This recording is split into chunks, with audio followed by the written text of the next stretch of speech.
Hace más de 40 años, Carl Sagan mostró en televisión cómo está formado el cuerpo humano. 40 litros de agua, 2 bolsas de carbón, una caja de tizas para el calcio, clavos para el hierro en sangre, una botella de nitrógeno, un poco de fósforo y luego mezclamos bien, revolvemos y nada sucede. Dijo que si tomamos una gota de esta mezcla, de esta sola gota puede salir una oruga, una flor o un ser humano. Y se preguntó, ¿qué es lo que falta para que la mezcla funcione? Él mismo respondió que aquello que falta está incluido en el conocimiento evolutivo. ¿Dónde está ese conocimiento? Sabemos que dentro del ADN de una sola célula alcanza para contener toda la información de estas bibliotecas. El Kena Upanishad comienza con unos alumnos que hacen preguntas a su maestro y que podemos resumir en una sola. ¿Por qué un cuerpo hecho de materia inerte dirige su atención, sus ojos, sus oídos al exterior y luego elabora un pensamiento acerca del mundo que ha visto? La respuesta puede parecer simple, pero las preguntas que los estudiantes hicieron a su maestro 500 años antes de la era cristiana provocaron comentarios durante siglos y llegaron a impactar en los más notables hombres de ciencia de nuestro tiempo, y no solamente en la filosofía, sino también en la física cuántica. Esto llamó la atención del premio Nobel Niels Bohr, que dijo: no hay nada tan edificante e inspirador como los Upanishad. Yo voy a los Upanishad a buscar preguntas. ¿De qué estaba hablando el Kena Upanishad? Veamos estos vasos con agua.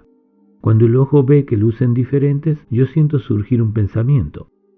Vemos estos otros 2 vasos con agua y basado en lo que vemos, el pensamiento me dice que ambos tienen el mismo contenido, son iguales. Luego pruebo con otro de mis sentidos y bebo el agua. Surge un pensamiento. Entonces me hago nuevas preguntas. ¿De dónde surgió el pensamiento erróneo de que eran iguales? ¿Cómo es posible que estos elementos estén hoy estudiando y juzgando la realidad o irrealidad del mundo? Para los Vedas, la vista es un sentido que solamente ve la luz reflejada en los objetos, pero luego hay un sentido más que mira aquello que el ojo ha visto. Un sentido que debido a un recuerdo se equivoca y que creyó ver una serpiente, y que hizo que el intelecto creyera que había peligro, y a estos sentidos lo llamaron los sentidos internos, el principio que ve en lo visto, que escucha en lo que el oído ha escuchado. El sol ilumina el mundo y lo vuelve activo de muchas maneras. Asimismo, el Atma, mediante su brillo y calor, activa e ilumina el mundo. Todos los instrumentos de conocimiento son activados por el Atma. Así como la energía eléctrica es el motor del movimiento, es la máquina de las máquinas, similarmente, el esplendor átmico es el oído del oído, el ojo del ojo. Esa es la energía activadora. Los Vedas crearon un modelo donde los 5 sentidos externos son estos 5 caballos y los 5 sentidos internos son las riendas. Y establecieron esta regla: todo aquello que puede ser observado es inferior a aquello que lo observa. Todo lo visto, por definición, tiene un observador que es superior en jerarquía. El objeto observado no puede ver el ojo que lo ve. El ojo no puede ver el sistema nervioso. Los sentidos internos no pueden ver los pensamientos porque son inferiores a la mente. El intelecto, que está por encima de la mente, puede observar los pensamientos, el miedo, los deseos y también sabe cuando la mente se equivoca. La mente no puede ver al intelecto. Pero por encima del intelecto está la conciencia, y la conciencia puede ver el instrumento que tiene contacto con el mundo observado. Y este concepto es muy particular. Esta conciencia no puede ver hacia arriba porque lo que está por encima es superior en jerarquía, pero aunque no puede ver, puede experimentar la presencia de lo superior, esto que llamaremos conciencia suprema, Atma o Brahman.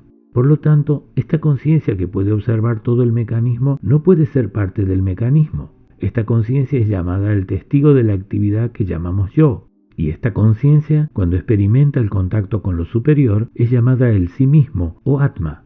Esta conciencia define la frontera entre la realidad y lo irreal, porque lo real es siempre el observador y lo observado es siempre irreal, real, porque su realidad está limitada por la capacidad de observar y tiene existencia únicamente desde el punto de vista de nuestros sentidos.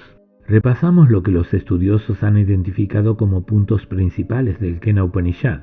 La conciencia suprema no es una parte del cuerpo o la mente. Aunque separada, la conciencia impregna y agrega funciones a la mente. La conciencia no está limitada por la mente y el cuerpo. No es algo que dependa de la existencia o actividad del cuerpo. La conciencia superior no puede ser observada, pero puede ser experimentada. Puede conocerse en el funcionamiento de la mente y el cuerpo. Vamos a ver un ejemplo que nos ayude a aclarar esto. Este teléfono puede grabar o reproducir sonidos e imágenes, aunque solo escucha y ve dentro de una distancia limitada. Es limitado, entonces, en sus relaciones con el mundo. Sin embargo, cuando se conecta a una red llamada Internet, su relación con el mundo se amplía. Podemos decir que ahora puede ver y conocer el mundo sin importar la distancia y el tiempo. Mediante este dispositivo se puede acceder a gran cantidad de información, millones de veces mayor que la que se puede lograr sin conexión. Debemos reconocer que Internet no es parte del dispositivo, es también algo que agrega funciones. La conexión con Internet rompe con los límites de lo visto, lo escuchado y lo recordado. Internet no puede ser observada por este dispositivo porque no existe en un lugar físico, pero puede ser experimentada mediante un mecanismo que se conecta a ella. ¿Cómo se conecta? Mediante una acción y una clave. Cuando entiendes esto y sabes que no eres la mente en el cuerpo, te conviertes en inmortal. Eres Chaitanya. Hay un quinto punto a destacar en Kena Upanishad. La conciencia no está atada a la existencia, no depende de la vida del cuerpo y aún sigue allí durante el sueño profundo. En el Gita, Krishna afirma: soy el infinito océano de conciencia. Mi cuerpo y todos los cuerpos son olas en el océano de la conciencia, y al desaparecer se funden en el océano de conciencia. ¿Qué es lo que va a desaparecer? La idea actual de que el yo es el resultado de la unión de la mente con el cuerpo, y voy a entender que yo soy aquel. Tat Tvam Asi, aquello soy yo. Lo asombroso es que Atma es inactivo y carece de cualidades. Recuerden que no hace nada por medio de la mente o de los sentidos. Estos se activan por la sola presencia de Atma. Los rayos del sol no son conscientes de toda la actividad que provocan. El Atma no es responsable de la actividad de los sentidos. En la segunda parte, Kena Upanishad declara: la mente es el instrumento mismo para realizar a Brahman, debido a que el reflejo de Atman en la mente otorgará el impulso necesario para elevarse hacia el conocimiento de que Dios está en todo y en todas nuestras acciones. Debido a la fuerza producida por el conocimiento de Atman, no se requiere ninguna otra ayuda. Es debido a Atman que uno adquiere la fuerza producto del conocimiento del Atman. Por lo tanto, alcanza la inmortalidad por el conocimiento de Atman. Kena Upanishad luego afirma que no alcanza con la agudeza intelectual para que una persona sea elegible para la búsqueda del conocimiento de Brahman. El estudiante o el buscador tiene que haber pasado por el proceso de autodisciplina a través de los métodos de Karma Yoga, Upasana, práctica de yoga y otros que no son específicamente mencionados en el Upanishad, pero que son esenciales requisitos previos para experimentar a Brahman. Pero veamos qué sucede cuando aún yo no he comenzado estas prácticas o no tengo el conocimiento acerca de ellas. La tercera y cuarta partes de Kena Upanishad se dirigen a aquellos que aún no han descubierto estas habilidades. El Upanishad baja hasta su nivel y sugiere el camino de Upasana, la adoración de una deidad de nivel intermedio. Esto es llamado Saguna Upasana, la adoración de un dios con atributos. El Kena Upanishad afirma que Brahman está en todas las formas y también en los sin forma. Podemos decir que Brahman puede ser encontrado en los dos niveles. Lo que se concibe como Dios, el Dios omnipotente y omnisciente que castiga el mal y protege el bien, es Saguna, el Dios con atributos. Por otro lado, el Nirguna Brahman se refiere a la pura existencia, conciencia e infinitud y no posee poderes que vigilan o premian nuestros actos. Para reconocer un artefacto de arcilla hace falta saber el nombre y la forma. Para reconocer la arcilla no hace falta conocer la forma. Cuando se experimenta a Brahman sin ninguna forma, en todas las formas es reconocido. Por lo tanto, las dos últimas partes sugieren el camino Saguna de adoración como un trampolín o como una escalera para pasar al nivel superior de Brahman sin atributos. Esta parte de Kena Upanishad cuenta una historia alegórica. En lo alto del monte Meru, Agni, Vayu e Indra estaban celebrando el triunfo en la batalla de los dioses contra la oscuridad del mundo. Se habían olvidado de Brahman, que siempre actúa detrás de ellos, y se alababan a sí mismos por el triunfo. Entonces la suprema realidad, por compasión hacia ellos, se manifestó a través de su poder de ilusión y apareció como un resplandor brillante en la distancia. Los dioses dijeron: ¿qué es este ser sin forma? Enviaron al dios Agni para ir a descubrir quién era. Agni se presentó a este ser maravilloso. Yo soy Agni, conocedor de seres. Yo soy el fuego que arde en el sol y en las llamas de ofrenda en todo el mundo. Puedo quemar todo lo que hay en la tierra. Brahman puso un trozo de hierba delante de Agni y dijo: «Entonces quema esto». Agni creó una llamarada para quemar la hierba, pero nada sucedió. Agni volvió a los dioses y dijo: «No pude descubrir qué es este maravilloso ser». Luego los dioses nominaron al dios Vayu para ir y conocer al ser maravilloso. Vayu corrió hacia el resplandor y se presentó: «Soy Vayu, lo que llena el espacio aéreo de la tierra, el señor de Prana. Yo respiro vida en todo ser vivo y muevo las nubes en el cielo». «Entonces sopla esto», dijo el extraño ser, levantando una brizna de hierba. Vayu sopló con todas sus fuerzas, creando un tornado. Y nada sucedió. Volvió a los dioses y dijo: «No pude descubrir qué es este maravilloso ser». Luego Indra fue a ver el resplandor. Allí, en el lugar de Brahman, encontró a Uma, una hermosa mujer con conocimientos. Indra le preguntó: «¿Qué es este maravilloso ser?». La diosa Uma respondió: «Ese es Brahman. Ese es el que obtuvo la victoria en la batalla, aunque los dioses se alababan a sí mismos por ello».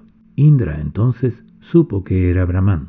Adi Shankara nos explica que esta historia está cargada de simbolismo. El ser maravilloso es la conciencia suprema que todo lo abarca y no tiene forma. La diosa Uma es quien nos revela el conocimiento espiritual acerca de Brahman. Agni es el yo individual que surge del fuego vital de todos los seres. Vayu es el espacio de la existencia empírica, el yo mental y los pensamientos. Indra es el yo consciente, la luz de la verdad que discierne el conocimiento correcto de lo incorrecto. Los dioses son las capacidades sensoriales e intelectuales del hombre, y la guerra son los desafíos que enfrenta un hombre en la vida en el cuerpo. El Upanishad así recuerda alegóricamente que una victoria del bien sobre el mal no es una experiencia de lo eterno, el Atma Brahman. La alegoría de Kena Upanishad sugiere que las acciones materiales como el sacrificio del fuego o la peregrinación de un lugar a otro no son suficientes para conocer la esencia en nosotros, el ser maravilloso. El verdadero sacrificio es quemar la individualidad y la verdadera peregrinación es transportarse de la ignorancia a la verdad. Siendo Brahman el alto asiento del conocimiento, él es la causa del universo. Las escrituras prueban además que el hacedor del universo no es ni prana, ni la energía vital, ni el alma individual, sino el mismo Brahman. Aquellos que se mantienen firmes en esta disciplina siempre piensan: yo no soy el hacedor, incluso mientras se dedican a ver, oír, tocar, oler, moverse, dormir, respirar, piensan: yo no soy el que lo hace. Con la luz del conocimiento divino, ven que solo son los sentidos materiales los que se mueven entre los objetos. Al desarrollar la indagación, un poder otorgado únicamente al hombre, uno puede distinguir entre lo eterno y lo temporal, y esto abre la puerta a la paz y la felicidad eterna. ¿Dónde entonces está el conocimiento que da vida a la materia? Este conocimiento se encuentra en la templanza y la autoindagación. Los Vedas son su fundamento y su morada es la verdad.